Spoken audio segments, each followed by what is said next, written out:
Yo, what's good? I want to give you guys a cost breakdown of my new studio setup here. I want to give you a tour of the place. And I also want to talk about what do you need to make a living off of music? Because for me, it's been a pretty long journey just to get this studio set up. After I graduated college, you'll see the first videos I ever made were in my mom's apartment in Philadelphia. Yo, what is up, guys? I'm Big Z. This is my first YouTube video ever. So that was in the office of my mom's apartment. And I lived there for a couple years while I got my audio engineering business started until I was making enough money to move out and live on my own. There were a couple months there where my mom moved and I had a temporary setup in her new place. And then after that, I finally moved out, but my studio was in my bedroom. I lived with two of my friends from high school. My bed is just out of frame, but that was where I did all my work and where my business really started taking off. I still was super uncomfortable on camera in this stage, but I still made videos anyway. Actually, a lot of the comments from this place said I looked super high on camera all the time, which actually wasn't true. I just had a huge window behind my camera and the sun came in so bright, so I was kind of squinting my eyes all the time. But it's kind of funny, everyone thought I was always high when I was recording my videos in that place. So I spent 3 years in that place, and then I finally moved to New York City. I'd always wanted to live in New York. I moved into Manhattan, right in the middle of everything. It was such an awesome place. The only downside was the studio room I had was tiny.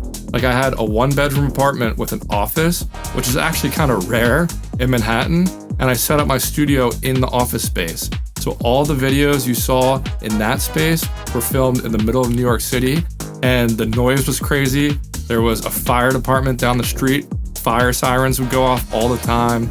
You'd hear honking and yelling from the street while I was trying to record all these videos, but I loved it. There really are so many great things about living in New York. Like if I had unlimited money, I would build a huge studio in the middle of Manhattan and just stay there as long as I could. But obviously, that's not reality, and that brings me here. The rent prices in New York have just kept going up and up every year, and they've gotten kind of insane. And on top of that, New York really isn't the best place to have a small business.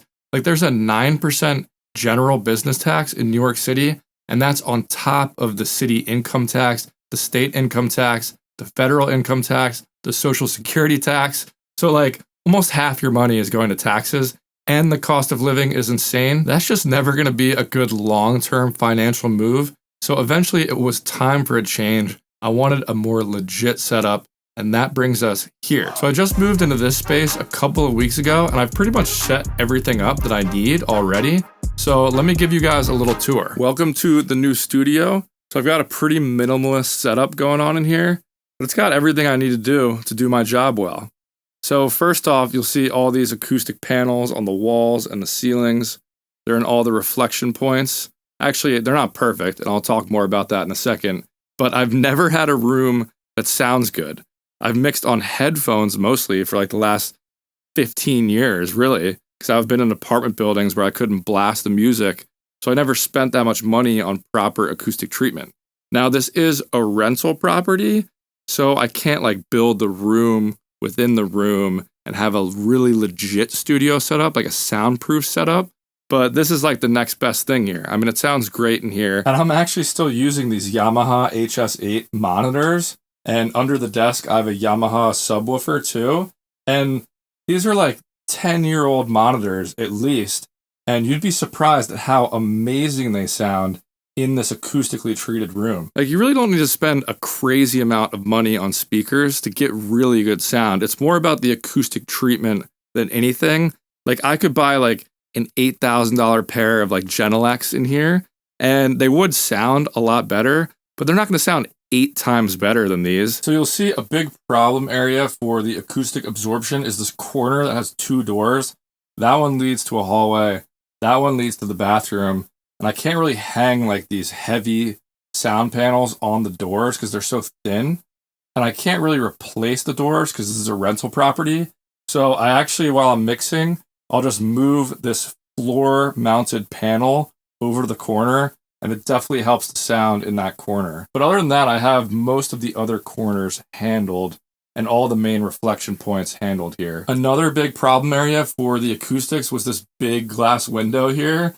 So you can see my solution was to put another one of those panels that has legs on it just in the windowsill. It's kind of janky, but if I'm ever like just songwriting and I don't need great sound, I can just move that down to the floor back there and open the window and let a bunch of natural light in.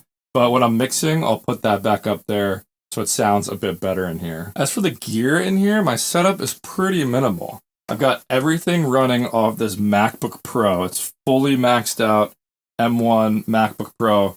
That's the best purchase I've ever made. It's made working so much faster. It's made my life so much easier. And another thing you guys might give me shit for in the comments is spending $3,000 on these Mac Studio displays.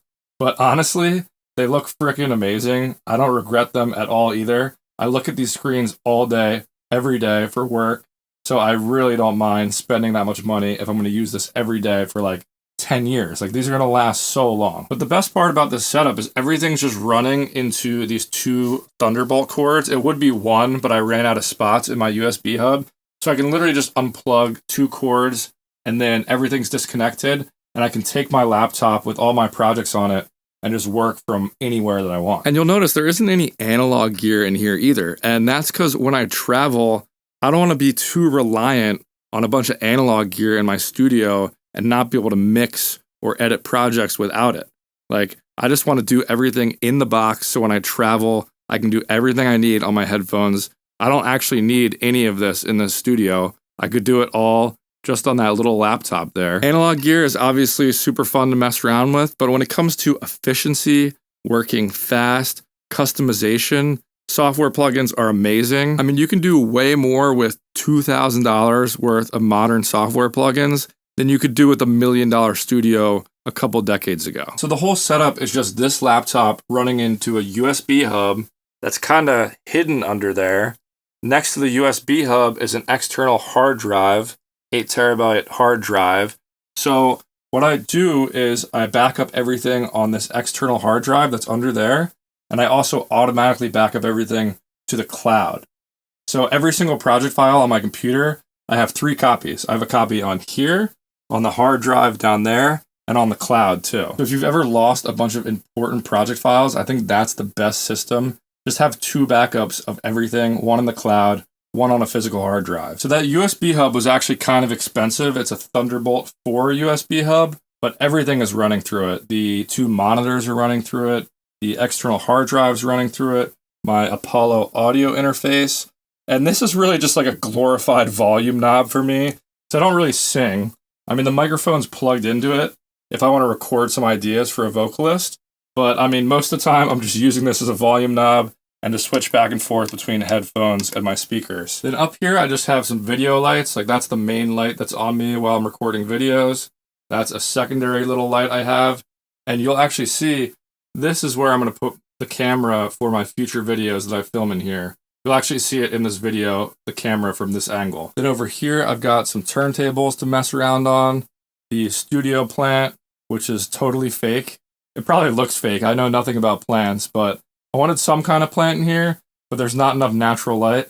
So that's why I had to go with a fake plant. And you've seen from my past videos, like, I've never even had a studio room big enough for a couch. So it's nice to finally have a studio couch in here. As far as cable management back there, when you walk in the room, you don't really notice that many cables, but it is pretty messy behind there. I haven't bought any like special organizers. I'll take you guys back there right now. So I've got these lights on the back of the monitors, and that's kind of just for mood lighting when I'm chilling in here and I want the mood to be right while I'm writing a song or producing or mixing or whatever. And then here's the mess of cables back here that I really haven't organized at all. But I mean, honestly, when I'm working at my desk, I can't see the cables at all. When you walk in the room, you can't really see the cables. So it's a pretty simple setup overall, but it's got everything I need. I mean, I know some of this stuff, like the laptop and the monitors, are pretty expensive. So I wanted to talk about, like, what do you actually need to make a living off of making music? So I've been making a full-time living off of being an audio engineer for 8 years since I graduated college now. And for most of that time, I didn't have these fancy monitors. I didn't have this fancy laptop. I didn't have this audio interface. I didn't even use these speakers because I lived in apartment buildings where you couldn't blast the noise. I didn't have acoustic panels. I didn't have any of this stuff. And I've made like 300 videos on this YouTube channel. And for the first like 100 videos, I literally used my smartphone camera to film everything. So I didn't even have this Canon camera that I'm using now. I just used my phone. And the whole time I didn't have any of this gear, I was making a pretty good living off of being an audio engineer. Like, I graduated from college, and a couple years later, I was making just as much money as my friends that got normal corporate jobs in finance and marketing, and all I had was a laptop, headphones, and my phone to record videos on. Like, you really don't need any of this to make a living as a music producer. It's all nice to have, like, it's a cool space to come in and work now, but like, you don't actually need any of this to make a living off making music. Now, I promised you the cost breakdown of everything, so let me sit down and give you that. So for the cost breakdown, I'm gonna give you the least expensive items up to the most expensive items, and then I'll give you the final total price at the end.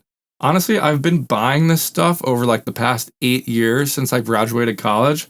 I didn't buy it all at once. You can totally slowly start building your home studio setup over the years. It doesn't have to be all at once. Let me just list off some numbers I have here. So the external hard drive, $100, MIDI keyboard, $150, microphone, $400, USB hub, $400, headphones, $500. I've been using the same headphones for a long time. The Shure SRH 1540s. The studio couch back there, $650. The video lights I'm using were around $700. My audio interface was around $1,000. The speakers and subwoofer I used were around $1,050.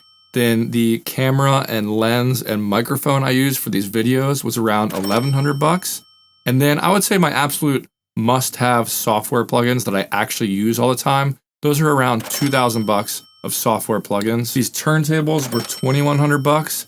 Making this room sound good, all these acoustic panels were around $3,200. And I know I could have built them cheaper myself, but I don't have time for that. It was so much easier just to buy professional, already made panels than to build them myself. And the 2 Apple Studio displays I used were around $3,200. And I know you guys are gonna give me a lot of shit for that, but let's be honest, I look at these monitors every day, all day. I can use them for 10 years. Like, I think it's totally worth it. I don't regret that purchase at all. And then the most expensive thing in here is my laptop. I have the MacBook Pro M1 Max. It's fully spec'd out. I just went top of the line with everything, and it was around $7,000. But honestly, that was the best purchase I've ever made. It's made working so much faster and easier. I haven't had any problems with it.